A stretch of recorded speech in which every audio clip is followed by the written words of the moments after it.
defund Planned Parenthood, which has provided health care to millions of Americans. I will fight to enforce marriage equality and then fight against discrimination against the LGBT community. I will fight to make sure that when you turn 18, you can vote, and you will not be stopped by laws trying to restrict the vote in America. And I will do everything I can to overturn a decision called Citizens United, which has corrupted our political system. I will also fight to make sure our veterans get the health care they need and deserve, no matter where they live. I will fight to make sure Black Lives Matter by reforming our criminal justice system.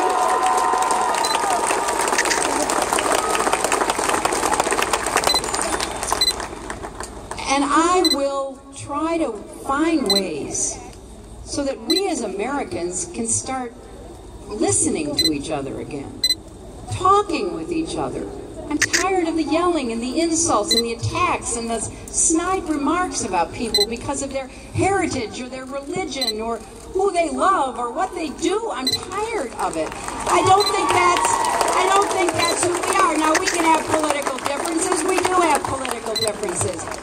But we should always be treating each other with respect. And that can't happen if you're being yelled at or you're being insulted. I feel that we're missing something right now in our politics. We're not bringing people together to try to find common ground the way we need to, because there's a big group that don't want to try. They believe they have all the answers. I don't think anybody on this earth has all the answers. I think we should be listening and learning from each other. You know, when I was First Lady, we worked really hard to get health care, and we failed. And I said, okay, we failed. What are we going to do now? And I got to work to try to figure out how we were going to insure children.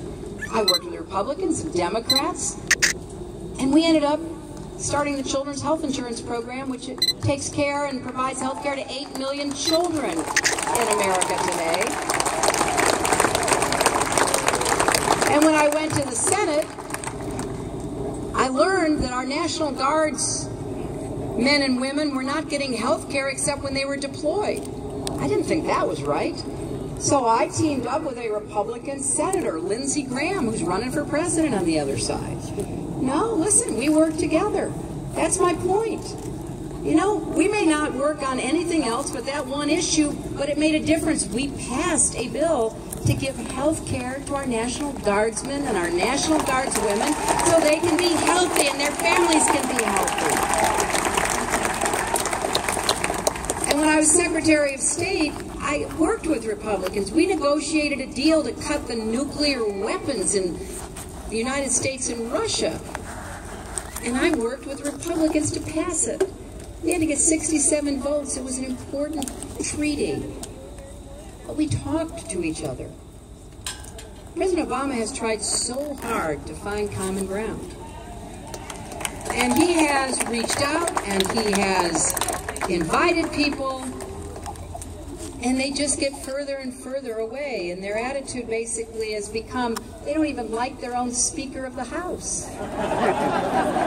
Because in the view of some, he's not 100% with them. I'm not 100% with anybody. And my husband understands that.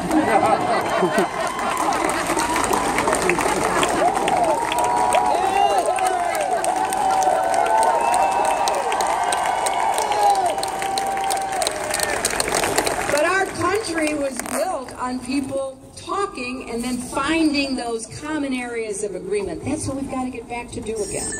I'll go anywhere, anytime to talk to anybody about finding common ground, but I will also stand my ground. Because I think my job as your president will be to raise incomes for the middle class, to put in place the ladders of opportunity so every child in this country has a chance to live up to his or her God-given potential. And of course, I'm feeling that particularly strongly these days because I now have a granddaughter who is 1 year old. And Bill and I are kind of typical grandparents. Don't get us started. We spent a lot of time, you know, just looking at her, which is for us incredibly wonderful. And we'll do everything we can to make sure she has whatever opportunities she can have in her life. I think every family tries to do that for their children and their grandchildren. We have a lot more blessings.